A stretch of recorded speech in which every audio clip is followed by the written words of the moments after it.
बिस्मिल्लाहिर्रहमानिर्रहीम। अस्सलाम वालेकुम। आप सबको मैं अपने नए चैनल में अपना जो है खुश आमदीद कहता हूँ। बहुत से लोग जानते हैं कि इन्फो टीवी के नाम से जो है हमारा चैनल चलता है, तो अभी सोचा कि काफ़ी लोग जो हैं वो अपने नाम से भी चैनल बनाया जाए ताकि आप लोगों को यहाँ पर शॉर्ट वीडियोस जो हैं वो यहाँ पर आपको दे सकूँ।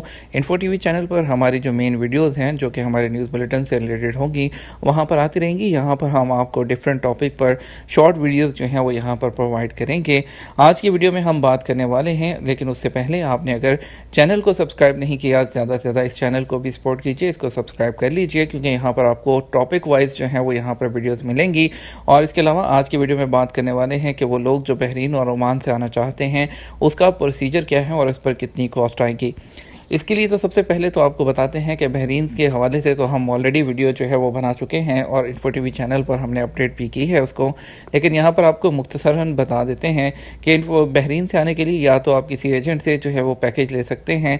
वो आपको लमसम पैकेज देगा जिसमें होटल का आपका क्वारंटाइन होगा, वीज़ा शामिल होगा और टिकट शामिल होगी। लेकिन बाद लोग टिकट जो है वो नहीं दे रहे और टिकट के बगैर पैकेजेस दे रहे हैं।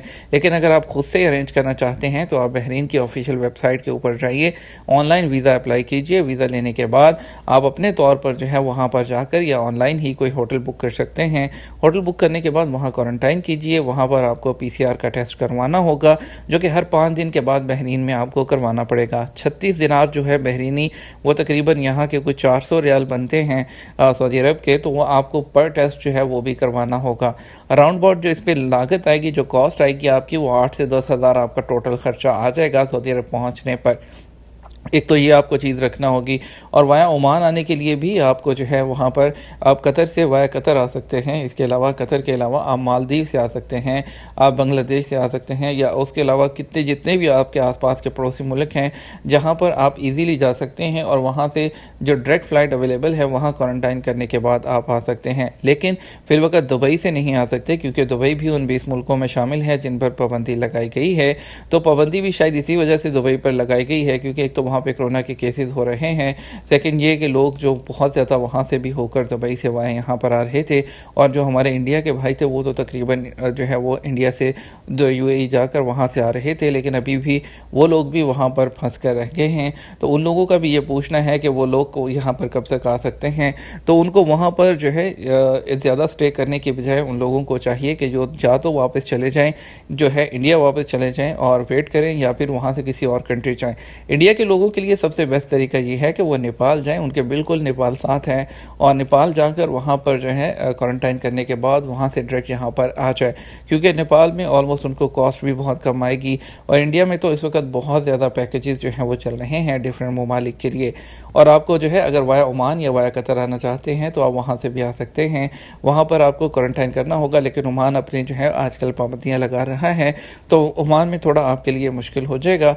बेटर ये होगा कि आप ऐसे मुल्क देखें जहाँ पर जो है इस वक्त ज़्यादा रश नहीं है। आप उन मुल्कों से आ सकते हैं जिसमें आप जो है वो आपके पड़ोसी मुल्क हैं छोटे छोटे। मालदीव है, मालदीव के आपको पता है टूरिस्ट पैकेजेस बहुत ज़्यादा हैं। लोग टूरिस्ट के पैकेज लेते हैं जिसमें जो कि पाकिस्तानी रुपीज़ में आपको 70-80 हज़ार 1 लाख के अंदर भी मिल जाता है, और इसके अलावा इंडिया के लिए जो है उसे हाफ़ प्राइस होगी।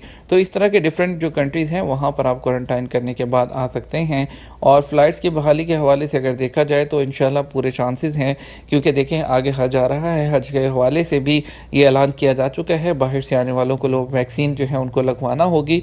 तो उम्मीद यही की जा रही है कि बहुत जल्द फ़्लाइट्स की बहाली मुतवक्के है, लेकिन अभी जो है एक ख़तरा पैदा हो गया है कि शायद ये फ़्लाइट्स की बहाली थोड़ी सी देर में हो, क्योंकि अभी देखा जाए पाकिस्तान में कोरोना के केसेस बहुत बढ़ रहे हैं और इंडिया में भी कोरोना के केसेस 10,000 से 25 और 30,000 से भी ऊपर जा चुके हैं दोबारा से।